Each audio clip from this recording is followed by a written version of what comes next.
these two presenters tonight received their grants in 2022.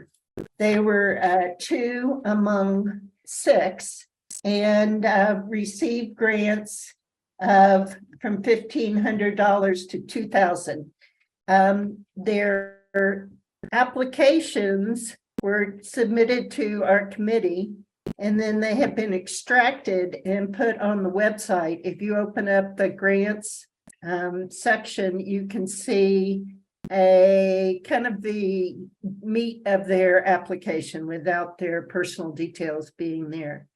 I just wanted to say that our grants committee isn't a hard job. It's quite fun, and we do a request for grants. We get them, we review them, and then we set up the presentations later. The reason I say this is because I think we want some new people on our committee. We have 2 members that have been there longer than I have. I've been on there 5 years. And then we have 2 newer members. And then Dave Hill has joined us since he was a president and past president and still contributes. So please feel free to submit to any of us your names if you'd like to join. It's a great way to get involved with the organization. The first speaker that we have today is Olivia Taylor. She's doing a presentation from her work from CU Boulder. She works with the Scott Taylor laboratory. We've had a number of different grantees that came from his laboratory. They've got this really nice facility we were able to take a field trip to last year, where they have chickadee boxes that go up a mountainside, and they study hybridization. It's I think an ecology department, and they've been doing studies for a while. This is a little bit different. Olivia comes from a background of music, and she then somehow found out about the laboratory and started working there the year prior to writing her request for funding. In her letter of recommendation, they mentioned that she had received a special grant that they give to undergraduates so that they could do research in some of the in some of the laboratories. And Scott Taylor's laboratory became where she did her work. So I'm going to turn it over to her, and let's see what she can tell us about the birdsong in the mountains above Boulder. Okay, hi everyone. I'm really excited to talk to you all about this research that I've been doing. So I'm going to share my screen, and hopefully you all can see that. So this is a project that I did for I did an undergraduate honor thesis. So this is the research that I did for that. I just defended a couple weeks ago. So you guys are getting to hear like the more refined version of the presentation, I guess. I've had a couple of practice runs. So I researched character displacement of mountain chickadee song, where they co-occur with black-capped chickadees. Like Elaine said, I'm in Scott Taylor's lab, and I'm doing this work at CU Boulder.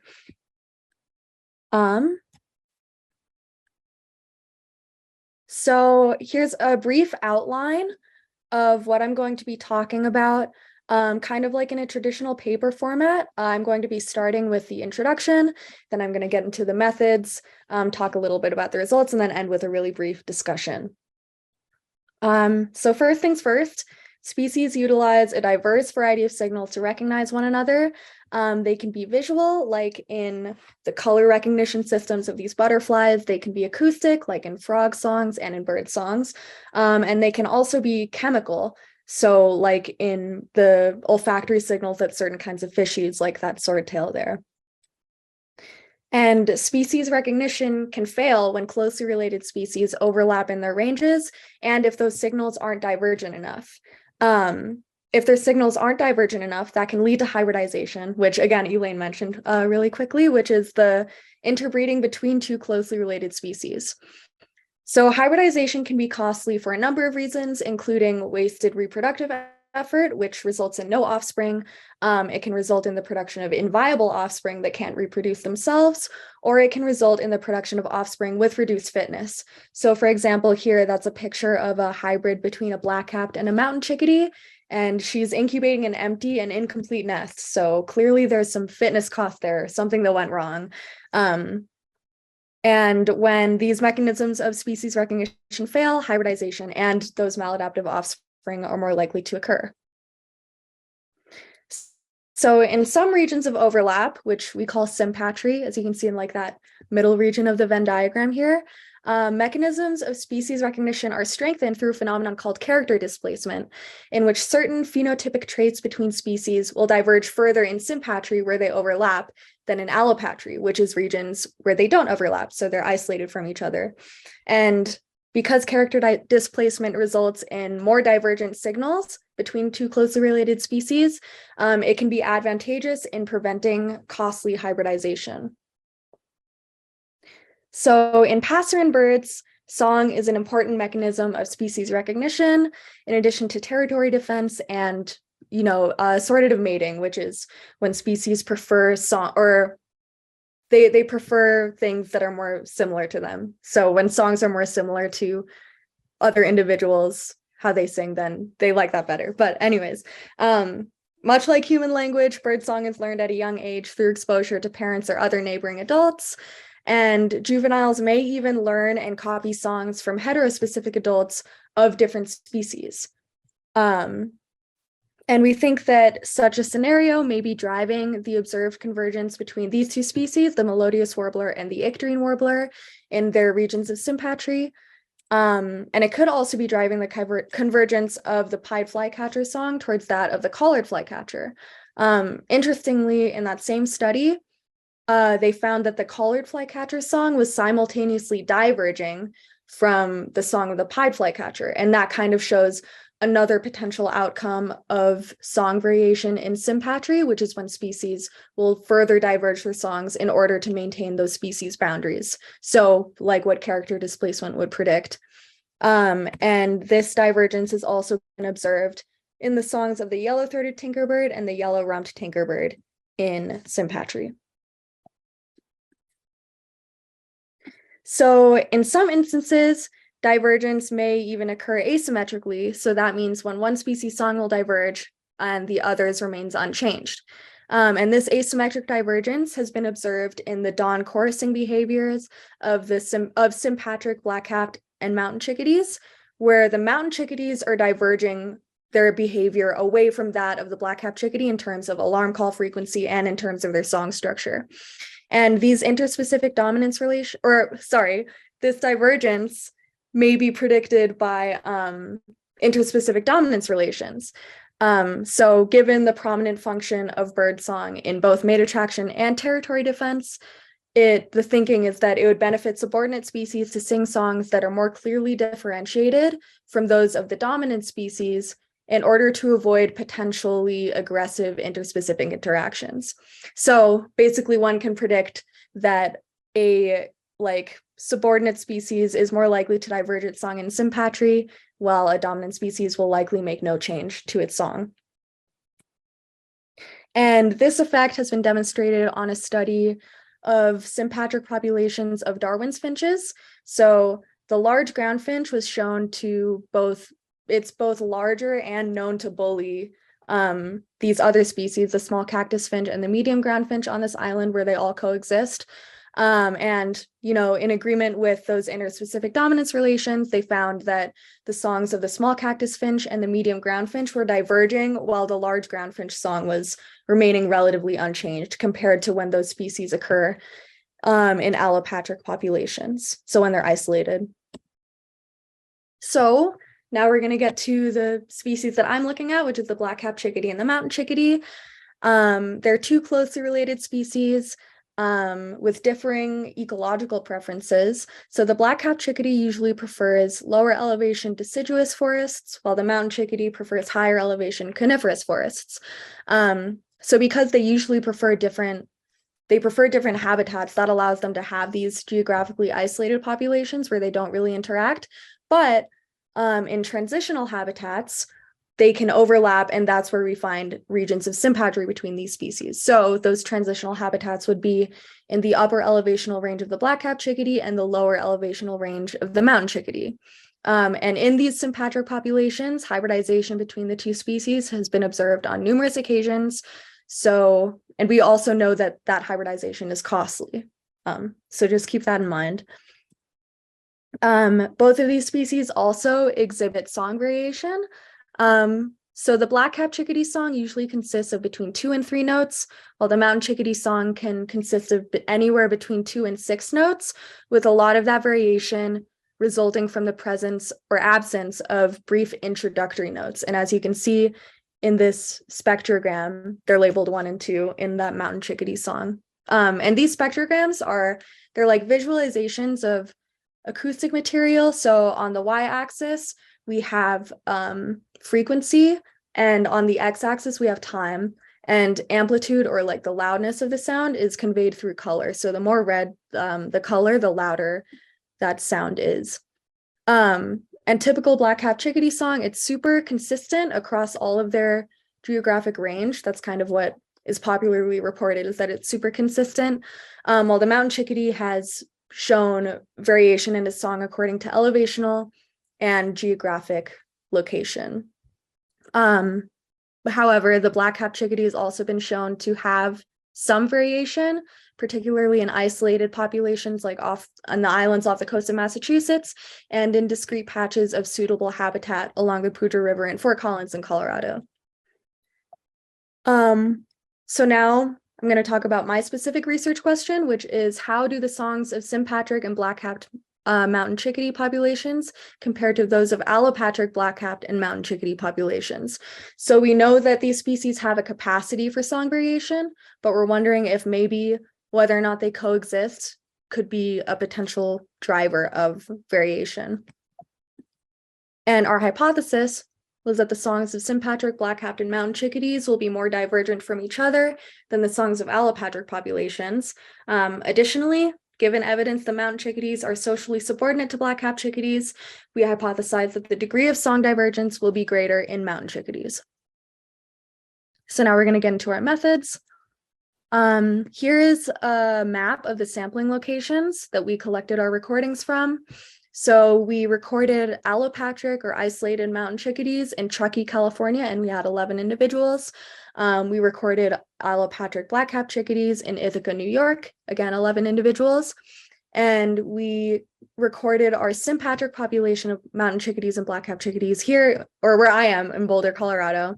We had 8 individuals for mountain chickadees in Boulder and 11 individuals for black-capped chickadees in Boulder. And for each recording, we collected an average of 17 songs per individual. Here's a list of measures that we decided to analyze in order to answer our question of like, how do these songs compare in sympatric versus allopatric populations?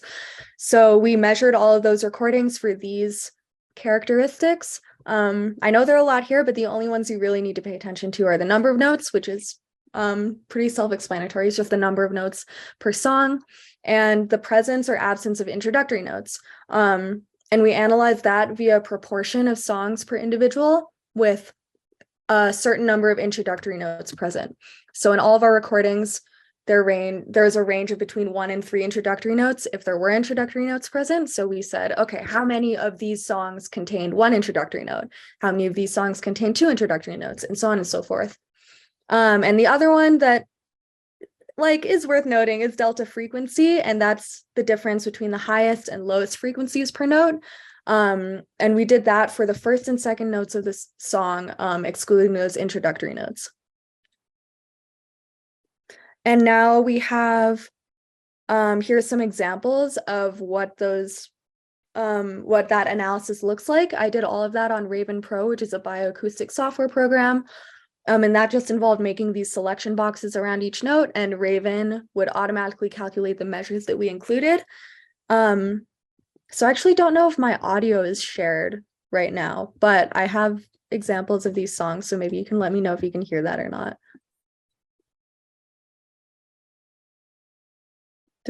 Could you hear? That audio didn't come through, Olivia. Okay. We could try again. But it's Okay, I'm not sure how to do that. I don't want to like waste any time or That's anything. okay. No sweat. Okay, yeah. Well, you can still see the differences visually. So here's an example of a black-capped chickadee song in allopatry. As you can see, it's super interesting is we have this introductory note, which aren't usually described in black-capped chickadee songs. Here's an example of a mountain chickadee song in sympatry. And here's an example of a mountain chickadee song in allopatry. So again, you can see some visual differences there. So for our statistical analyses, first, to avoid pseudo-replication, we analyzed the means of each song measure per individual, so that way we weren't including an individual more than once in our analysis. We then included each of these means as variables in a principal component analysis, and which is called a PCA, and that helped us assess the degree of separation among the populations and which measures had the most weight in describing that separation. So basically, we used the results of the PCA to inform us of which measures to include in the subsequent linear models, and we ran those linear models on each measure that had a loading stronger than 0.3. And then to assess the variation between the populations, we ran analyses of variances or ANOVAs on each of those linear models and used a Tukey post hoc test to quantify those differences between the populations and their significance. So now getting into the results. First, here's a graph of our PCA. So as you can see, the sympatric mountain chickadees, which are shown in purple, they're pretty strongly separated from the other populations along PC1. And PC1 primarily loaded the presence of one introductory note, the presence of two introductory notes, and the number of notes. So that means that those three variables are the ones that are explaining that separation of the sympatric mountain chickadees. You can see too that allopatric black-capped chickadees show considerable within species variation by PC1, and those allopatric black-capped chickadees are shown in red. And then as for PC2, we can see that allopatric mountain chickadees also showed pretty considerable within species variation, and those are shown in blue. And PC2 primarily loaded the presence of one introductory note, the presence of two introductory notes, and the delta frequencies for notes 1 and 2. We also ran an ANOVA on those PC axes, and we found that both were statistically significant with p-values well below 0.5 and large effect sizes I can see from the eta squared value down there. So the ANOVA for PC1 found significant differences between all the populations except between sympatric and allopatric black-capped chickadees. And the ANOVA for PC2 found significant differences between allopatric mountain chickadees and sympatric black-capped chickadees, and between sympatric and allopatric mountain chickadees. So now here we're getting into those linear models and ANOVAs that we ran on those individual characteristics that had a strong loading on the PC axes.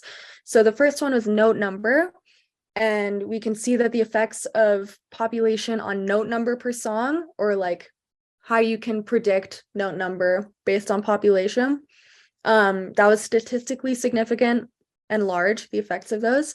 And the ANOVA revealed significant differences between sympatric and allopatric black-capped chickadees. Some of the things worth noting are the positive difference between sympatric and allopatric mountain chickadees.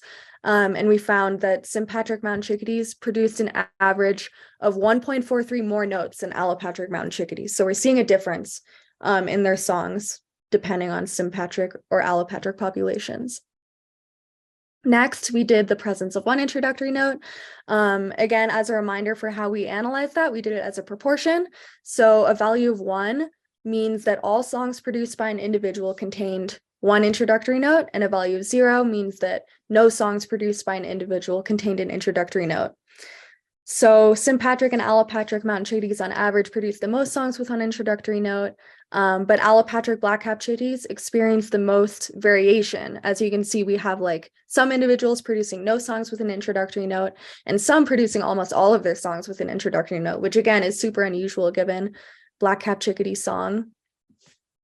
And then for the presence of two introductory notes, the thing most worth noting here is that sympatric mountain chickadees are much more likely to produce songs with two introductory notes than any other population, even allopatric mountain chickadees. So that's another super interesting thing. And again, we had statistically significant results with large effect sizes. And as for delta frequency, even though that showed up as having a loading stronger than 0.3 in our PCA, when we ran the analyses, they didn't turn out to be statistically significant. So we didn't really look into that anymore.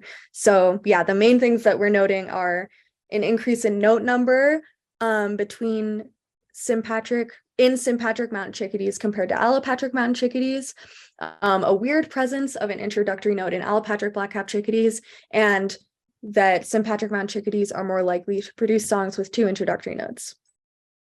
So now we're going to get into the discussion. This is kind of a slide that just recaps everything we've talked about so far. So we compared a total of 719 songs from 41 individuals of sympatric and allopatric black-capped and mountain chickadees. Here, like I just said, we found that mountain chickadees produce more notes per song. We found that mountain chickadees were more likely to produce an extra introductory note in their song, and we found a weird presence of introductory notes in allopatric black-capped chickadees. So overall, we're presenting evidence for character displacement in the songs of sympatric, black-capped, and mountain chickadees. So once again, black-capped chickadee songs typically contain between 2 and 3 notes, while mountain chickadee songs contain between 2 and 6 notes. And we found that sympatric mountain chickadees were increasing the number of notes in their song compared to allopatric populations, and that makes their songs more distinct from the songs of sympatric black-capped chickadees. And while we also observed that sympatric black-capped chickadees sang fewer notes than allopatric black-capped chickadees, as you can see by this visualization here. Sorry, the black-capped chickadee songs are on the top and the mountain chickadee songs are on the bottom. But yeah, we observed that black-capped chickadee songs typically sang fewer notes than allopatric black-capped chickadees. This follows character displacement theory, but the degree of divergence in their songs is much smaller than that of between mountain chickadee songs. So that kind of follows our hypothesis that mountain chickadees are more likely to diverge their songs, or they're diverging their songs to a greater degree because they're the socially subordinate species and they're trying to avoid aggressive interspecific interactions that may be caused by heterospecific individuals mistaking their songs for their own. So our findings are consistent with a couple of other studies, including Grave et al. They conducted their study in 2012, and they found that asymmetric divergence in dawn chorusing by mountain chickadees away from black-capped chickadees, and I mentioned that a little bit earlier. Our study also corroborates Grant and Grant's 2010 study on the asymmetric divergence by subordinate Darwin's finches, which I also talked about earlier. And it also supports one study that found asymmetric convergence by the dominant species in 2 nightingales. So because the dominant species doesn't really have any fitness costs for having its song mistaken because it's more likely to win interspecific encounters, convergence might occur as well as no change. But our findings that mountain chickadee songs were diverging to a greater degree kind of corroborated all of these studies. But our study also contradicts some other results, including one previous study on sympatric and allopatric black-capped and mountain chickadee song, and they found no evidence of convergence or divergence. Their study took place in Alberta, Canada. And our study also contradicts one study that found convergence of black-capped chickadee song towards mountain chickadee song in Fort Collins, Colorado. So that's kind of the opposite of what we found, where we were finding divergence primarily by mountain chickadees, and they're finding convergence primarily by black-capped chickadees. And that kind of leads us into a potential future direction, a potential limitation of our study. We think that we would want to test multiple regions of sympatry and allopatry because different regions of sympatry may exhibit different patterns of song behavior. Like we just saw, that population in Alberta, Canada, they didn't really find anything. And that other study in Fort Collins found different results from ours. So clearly there could be, geographically different results. And our study is currently constrained by the fact that we only looked into single populations of allopatric and allopatric and sympatric populations of birds. So to make species-wide conclusions, in the future, we would want to survey allopatric and sympatric populations on a continental scale and not just in this isolated region in Colorado. And another really interesting future direction would be to investigate those introductory notes that we found in black-capped chickadees in Ithaca, New York. This is super unusual behavior, and we think it could be attributed to cultural evolution, which is thought to drive a lot of the geographic variation that we see in other species, that causes the emergence of these dialects between these bird species. So yeah, that could be a potential reason for why we're seeing these introductory notes, but we don't really know until we just do further investigation into that. So that's a super cool new direction that we could look at. And I guess to kind of conclude, our study shows song as a flexible reproductive barrier between closely related and sympatric species. Given that hybridization between black-capped and mountain chickadees and sympatry is relatively rare and likely maladaptive, our findings of character displacement in note number per song provide support for song as a potential reproductive barrier that reduces or prevents that maladaptive and costly hybridization. And the significance of our study is not limited to just bird species, because similar evidence for song as this reproductive barrier has been reported in cicadas and in a variety of frog species. So the ability for species to adjust their signaling behaviors is especially relevant in this period where anthropogenic pressures are increasingly altering species habitats and species ranges. Right now, species are not only driven into unprecedented contact with one another due to urbanization and other anthropogenic causes, but they're also facing visual, chemical, and auditory interferences due to environmental and noise pollution. So as such, we're saying that understanding mechanisms that allow species to adapt to changing environmental conditions and to co-occur with one another are critical in maintaining species diversity. And that's all I have. I'd like to acknowledge my advisors, Dr. Carrie Branch, Catherine Gravenstein, Scott Taylor, and Angela Theodosopoulos, as well as the Taylor Lab, for their support in this project. I'd also like to thank my funders, the Undergraduate Research Opportunities Program, the Biological Science Initiative, and DFO. And yeah, thank you again for letting me come and talk about my research. And yeah, that's all I have. Okay, well, that was excellent. And I think that to be able to explain in the beginning how you came up with this project with the overlapping species is quite interesting. Did you find that when you actually went to record, was it important where you recorded and how you recorded these sympatric populations? The recording definitely was super important in terms of how we were recording. We had to actually scrap some of our recordings that we collected just because there's too much noise, or, you know, we were moving the microphone around too much, and that was causing like just a lot of interference in the sound. So we weren't able to analyze that and be certain that we were getting accurate results from those analyses. And how were you able to find the same individual bird? We weren't trying to find the same bird on multiple occasions. We would record a single bird for, we would wait until it's saying like 20 songs or so. And then we made sure to walk like 500 meters at least away from that bird to make sure that we weren't recording the same bird twice. Very good. Are there any other projects with recording birds in the department? Are you the only one who did this? So this was a project that actually was begun by my advisor, Catherine Gravenstein. So she was the one that did work like that before. I know there's another honor student, and she looked at song between these different species or subspecies of meadowlarks. But I think other than that, most other people are more into genomics and stuff like that, not really birdsong. Okay, I have a question coming through. Sharon, I can't sort of. Sharon, do you want to just ask your question? Sure, it's a bit off topic, Olivia, so I apologize. It was a fascinating presentation. But really briefly, you mentioned that the black-capped chickadee is the socially dominant species. Yeah. How does that manifest? What are you seeing that makes you say that?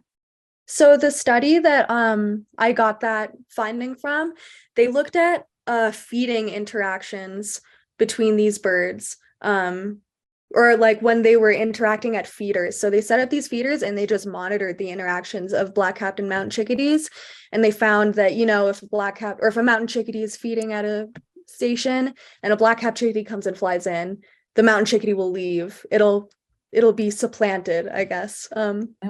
From its Great, spot. And that thank you. happened. Yeah, so that's Yeah. kind of how they assumed that. Right.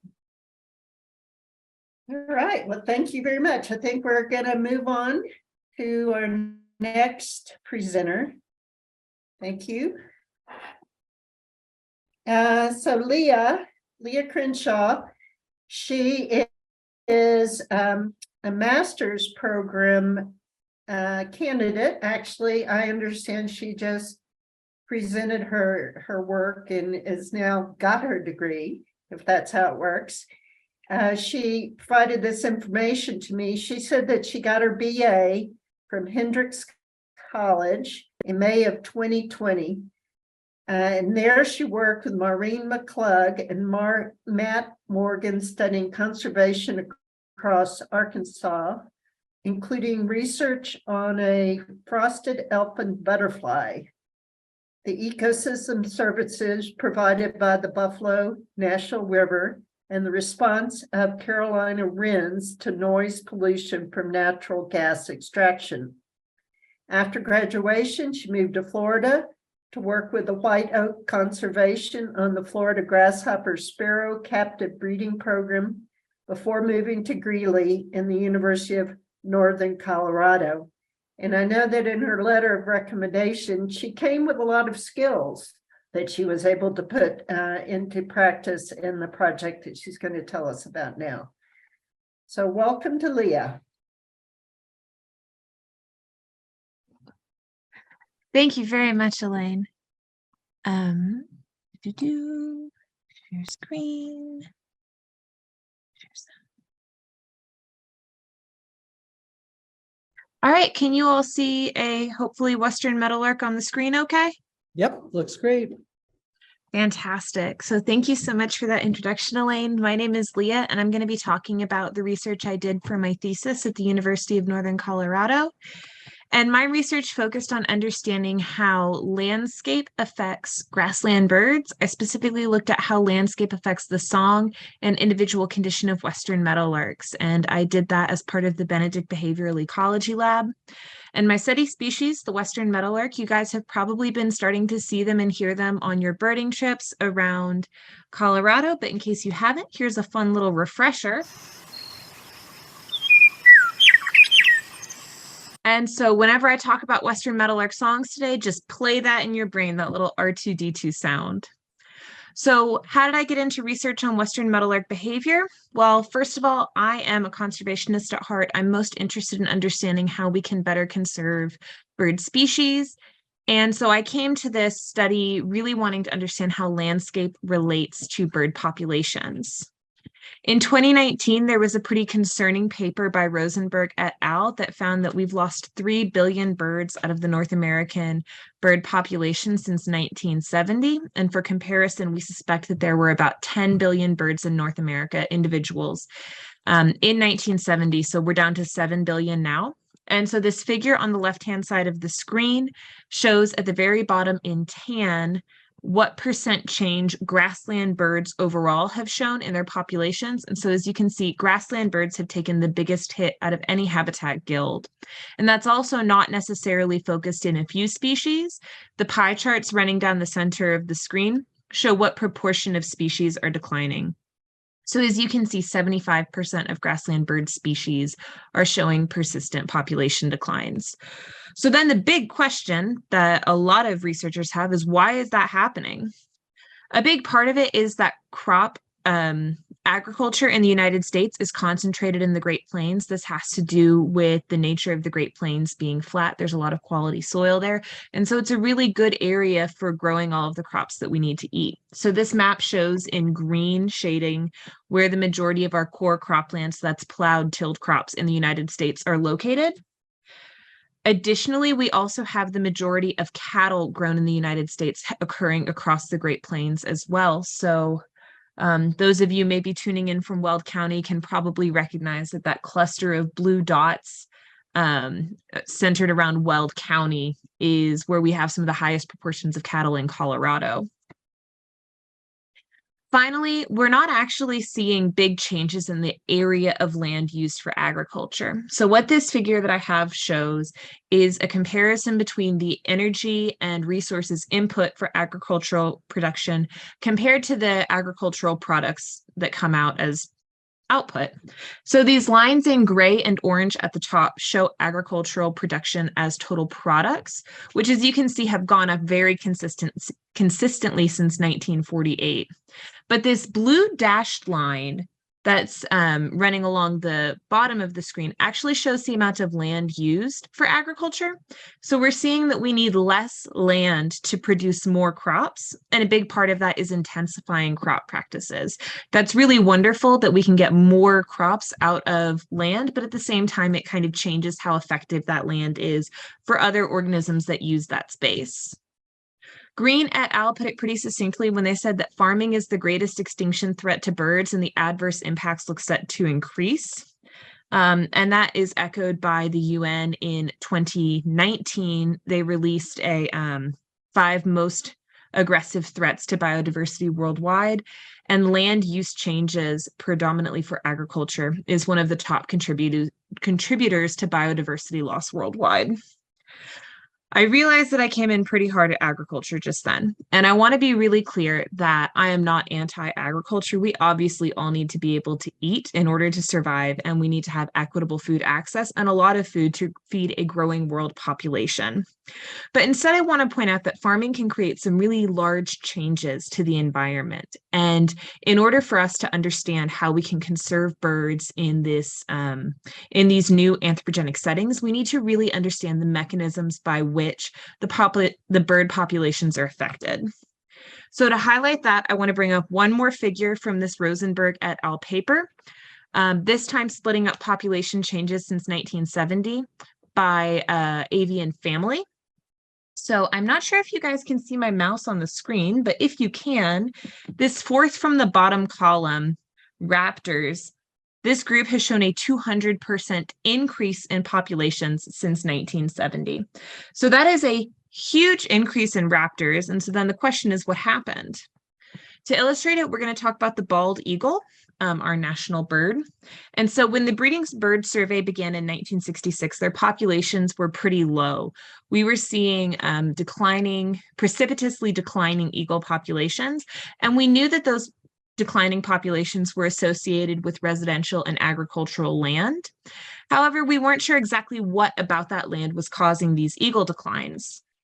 Rachel Carson, with her incredibly famous book, Silent Spring, really publicized one of the big factors that was affecting eagles, which was the fact that DDT, a really commonly used pesticide in residential and agricultural environments, causes eggshell thinning in birds, including raptors. So eagles were getting exposed to DDT, laying eggs that had thinner eggshells, and then accidentally crushing their young in incubation. And for a pretty good chunk of time, we were using DDT across the United States without the public fully understanding what effects it had on the environment. However, in 1972, DDT was banned in the United States, and in 1973, the Endangered Species Act was passed, and both of these actions had really profound consequences for raptors. So across the next several decades, there was more really concentrated raptor conservation, and the bald eagle population has rebounded fantastically. It's an incredible conservation success story here in the United States. And I tell this story to explain that the fact that we use landscape is not inherently bad. We have to use landscapes to sustain ourselves in society, but we also need to understand the mechanisms by which our landscape use affects bird populations. Otherwise, we're going to have trouble addressing these population declines that we've seen in the last 50 or so years. So now you've heard me say landscape several times, and I want to do a brief check-in to make sure that we're all on the same page with it. If you imagine a really beautiful John Muir-esque scene, like a painting in your mind of a beautiful Rocky Mountain landscape, that is a landscape. That's exactly right. And any other landscape you envision as well.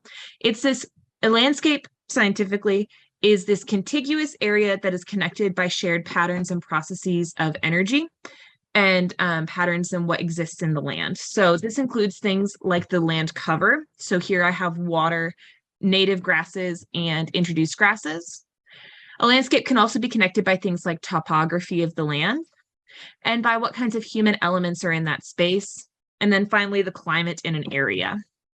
And so landscape can affect birds through several different aspects of their population growth. So when we think about the next generation of birds and replacing bird populations, it all starts with lots of nests occurring and lots of eggs being laid to replace the next generation, to create the next generation, and then those birds growing up and surviving as adults until they can go meet another bird, have some really high quality singing communication, and hopefully make another nest and sustain these populations. And for each of these steps, we can see effects of several different landscape factors, wherein things like anthropogenic noise pollution, like Olivia discussed earlier, can affect the ways that they communicate. And things like introduced predators or predators that have increased access to these birds as a result of landscape changes can also cause population declines, as well as things like pesticide use and things like the land available for their habitat. So in my thesis, I focused on two aspects of this triangular population regeneration diagram, which is the communication between adult birds and the success of adult individuals. My study species is the western meadowlark, and I picked this bird because it is a grassland obligate species, and it has shown the declining populations of 75% of the other grassland species as well. However, they're not doing super poorly. They serve as a good indicator, perhaps, for other more sensitive grassland species. And finally, western meadowlarks are a pretty charismatic and well-sampled species, and that's really important specifically because when I analyze song, I rely really heavily on citizen scientist collected song samples. It's a huge tongue twister. But these collected song samples through resources like eBird and the Xenocanto Library. So it's really wonderful that a lot of people love these birds because then there's tons of samples to pull from. And our overarching question was, how do landscape characteristics impact the song structure and success of western meadowlarks? So I have that split between the song structure and then the relationship between landscape, body condition, and song structure. I don't want to focus in too much on stuff on this first question, so I'm just going to go ahead and tell you that in order to answer the first question, we took about 450 song samples collected across the United States, modeled them using random forest modeling as measured by, as predicted by 32 different aspects of landscape, and found that none of them had any predictive power in understanding song structure. So I'm happy to talk more about that in the question and answer session if y'all would like, but we're going to jump into this second question. What is the relationship between landscape, body condition, and song structure in Colorado? So this is the research that the DFO helps support. Starting with the relationship between landscape and body condition, we had some hypotheses on what we thought we would find in regard to this relationship. So first, generally, we thought that individuals in really high quality, pristine habitat would be in better condition than individuals maybe in subpar or anthropogenic habitat. So we thought that they would be in better condition and they would maybe be larger as a result of better provisioning during development. And so to figure that out, we went out into the Pawnee National Grassland, which has two blocks, the East Block and the West Block. So in the West Block, we had a pretty good number of birds. This is the whole crew that you're going to be seeing from the Pawnee West Block. We captured these birds and measured them and then banded them so that we could relocate them later for song collection. And we also captured birds in the Pawnee East Block, which is a really interesting patch of land because out in the Pawnee National Grassland, the East Block contains some of the most remote habitats in Weld County.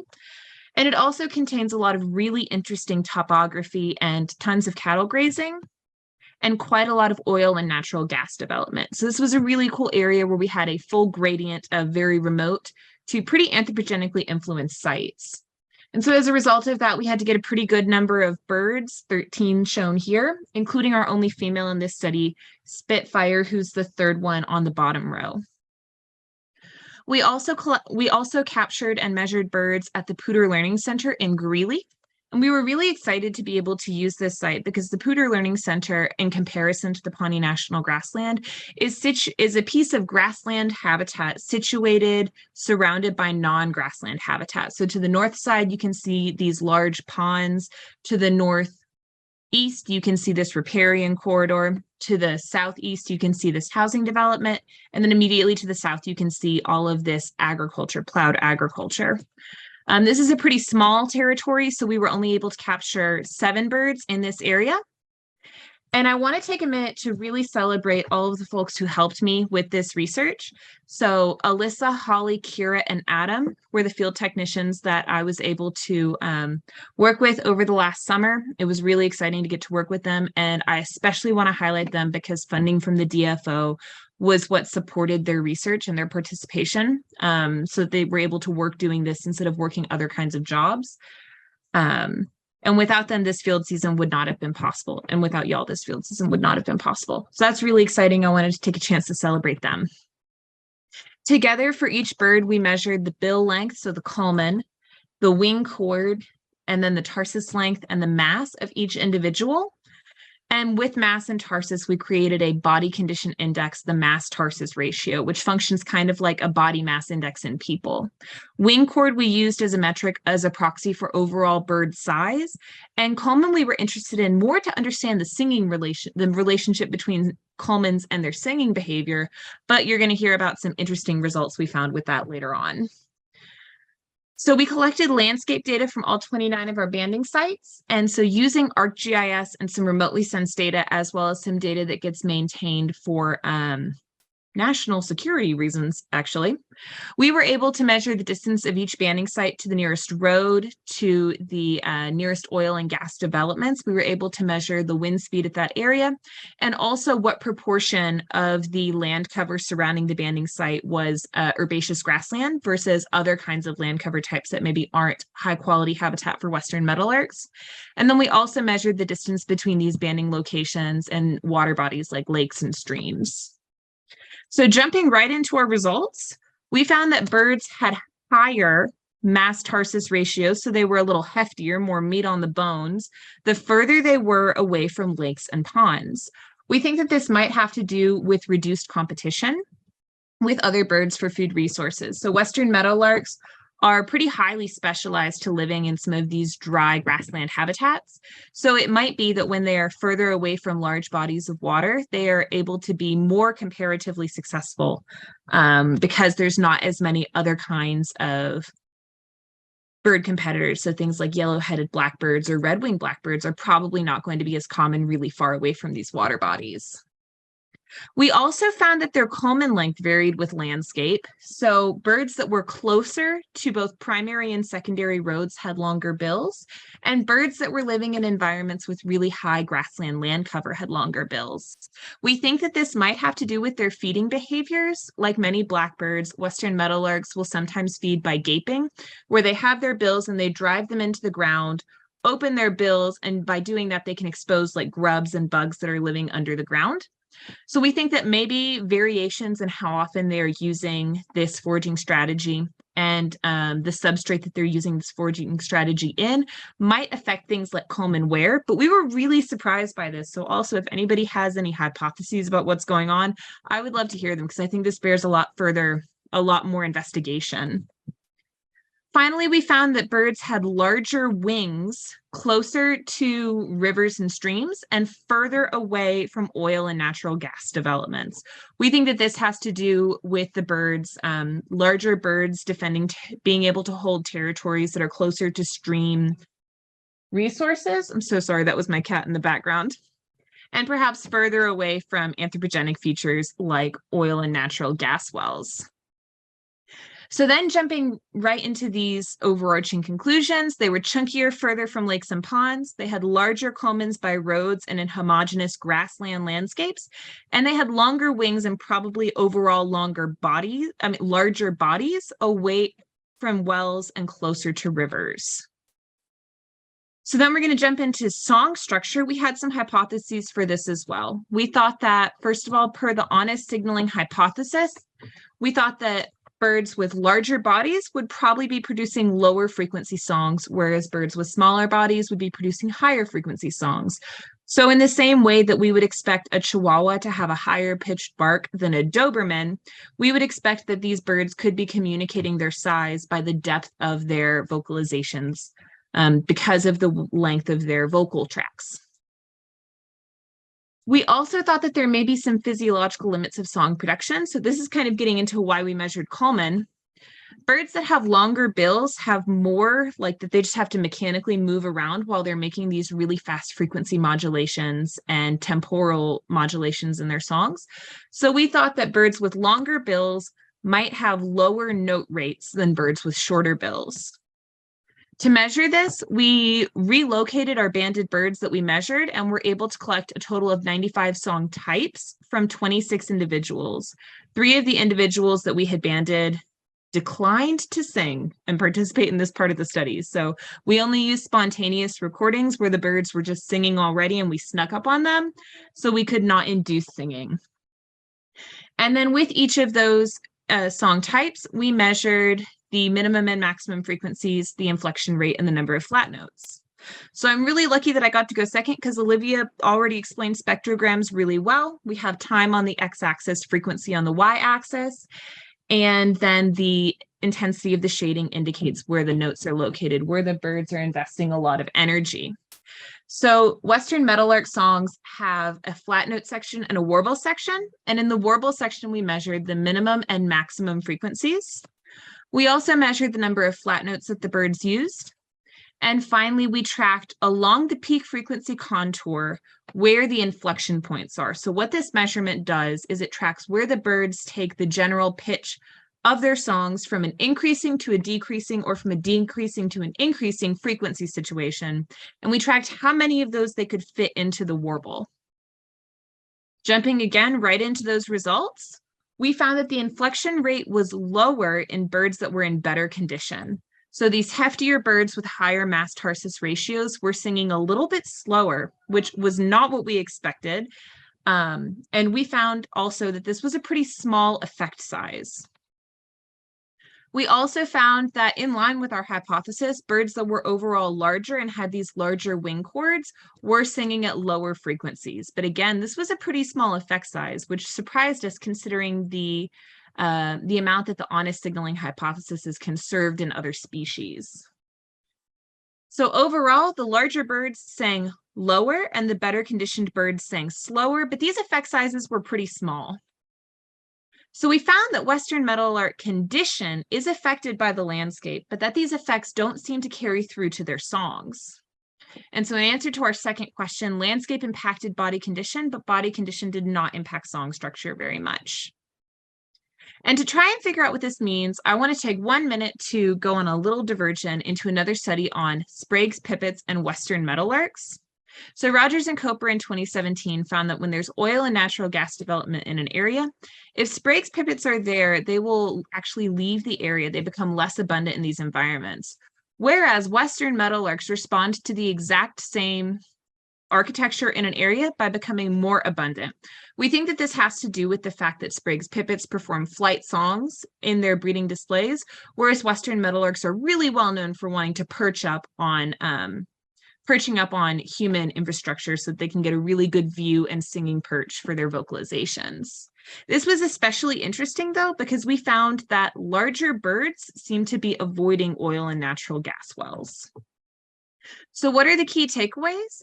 My entire thesis can be summed up pretty well into a little triangular relationship where landscape does not seem to have any relationship with song, but landscape is affecting adult bird condition. However, those effects on adult bird condition don't carry through to song. And thinking about that in the broader sense, this really shows that there can be species-specific responses to the same environmental variables. So lots of studies have shown that birds respond to things like developed land cover by increasing their song frequencies because of the increased amount of low-frequency noise, but that's something we didn't find at all in meadowlarks. So we know from this and some other studies that the same landscape features impact different species differently. This also really highlights the fact that even as behavioral ecologists, we can benefit really highly from having access to remotely sensed data. So in this study, I was able to collect landscape data using Landsat imagery, and that was incredibly exciting because I was able to get a much larger sample size by using these resources that aren't necessarily typical in my field. And moving beyond population, by looking in closer at this relationship, we found some mechanisms by which landscape is affecting Western meadowlarks, and this might be a hint to how we can start addressing these population changes we see. Finally, we found that the same ecological relationships may be only evident at certain kinds of scales. So similarly to how Olivia was talking about wanting to move to a continental scale study, having these different scales in research can help understand overall relationships and kind of better explain different, explain the ways that both species and individual populations are affected. So now I want to thank all of the folks who helped me with this research, including everyone who helped collect data on this project, and the folks at the Pawnee National Grassland and Poudre Learning Center who helped me have access to this site. I want to thank all the faculty at the University of Northern Colorado and all of the different agencies that had to give me permission to do this research. They all said, yes, I could do it. And then I super want to thank everybody who helped me fund this research. It was incredibly exciting to me to get to do a field study, and I could not have done that without the support of the Denver field ornithologists, the Colorado field ornithologists, and some of the other folks pictured here. So I am now happy to answer any questions. Okay, well, let's see. None of the questions are coming through, so if anyone has a question, just unmute yourself and ask away. I just want to remark that it was a very interesting presentation, and one of the things that drew me to your work in the beginning was the way that you took geographic information and then overlap that with eBird recordings. And so could you kind of explain maybe how these things work to put together your study? Absolutely, I would love to. A lot of that is stuff that I had to condense out a little bit because it's related to my first question. So I'm delighted that you asked because it was half of my thesis. So we harvested songs from Zeno Cantu in the Macaulay Library, and those were songs that we collected from across the Great Plains. So I have them mapped out here. The Great Plains, as defined by the EPA, is shown in white, and then each of these yellow triangles is one of the song samples that we use. So quite frankly, as you can see, there's a pretty high density of these in Colorado. I suspect that some of these were contributed by folks in the DFO and the CFO. And so I'm really lucky that I got to use all this stuff. And then that's Brandon Lawson who helped collect that. And with that, we collected quite a lot of remotely sensed information. So in this part of the study, we were actually, because we had so many samples, we were able to get more resolution in our landscape data that we analyzed. So we had things like the specific proportions of different land cover types, including things like development, agriculture, herbaceous grassland, or other kinds of natural habitats. And then we also measured things like the density of oil and gas in an area, as well as the density of roads in an area, in addition to those different factors that I talked about before. And Anna Blackford is one of the people who was really instrumental to collecting this data. And so then we had those same song measures that I showed earlier, as well as a few additional ones. And we used a principal components analysis of both the tonal components of the song and the temporal components of the song, and then ran those principal components as responses in random forest regression modeling. So we ended up with 32 landscape measurements that we were able to remotely sense. And for each one, we built these decision tree models that determined whether or not at each spoke, where you see a tree divergence, what it checks is whether or not adding another landscape variable. So if we're trying to model this aspect of song, can we model it better by including a consideration of wind speed or no wind speed? And at each of those branches, we check that. And then this random forest regression modeling, we ran it with 10,000 trees and took the average. And then we were able to figure out that, long story short, these are the relationships of every landscape factor that we measured with some of the different tonal principal components that we studied. Long story short, there were no relationships between those 32 variables and these tonal components of song structure.